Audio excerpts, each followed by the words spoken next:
गंगापुर गांव के एक कोने में एक बूढ़ा संगीतकार रहता था जिसका नाम राघव था। राघव की दुनिया उसका पुराना टूटा हुआ सितार था। उसकी उंगलियों में जादू था। जब वो सितार बजाता था तो लगता था कि हवा में भी एक धुन गूंजने लगी है।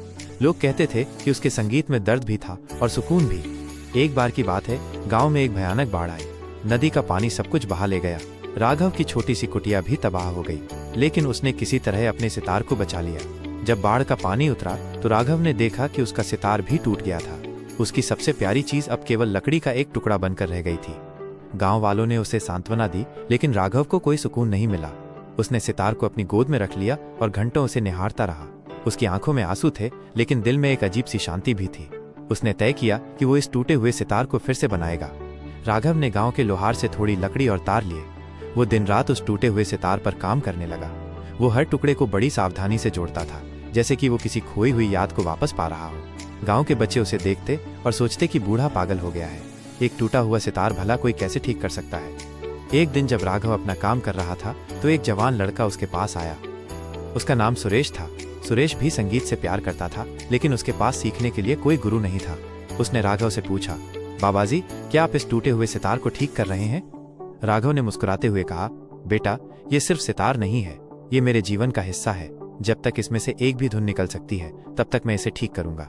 सुरेश राघव की लगन देखकर बहुत प्रभावित हुआ।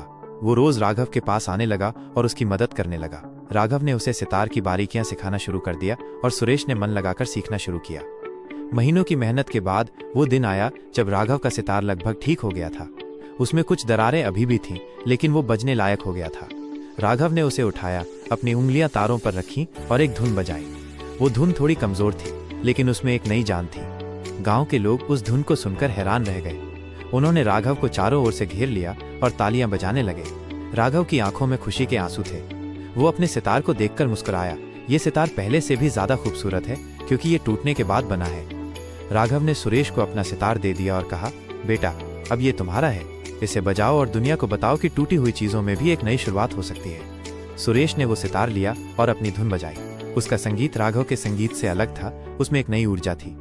गांव वालों ने उस संगीत को सुनकर महसूस किया कि सच्ची खूबसूरती बाहर की चीजों में नहीं, बल्कि दिल के इरादों में होती है। राघव की कहानी ने गांव वालों को ये सिखाया कि जीवन में कितनी भी मुश्किलें आए, हमें कभी हार नहीं माननी चाहिए।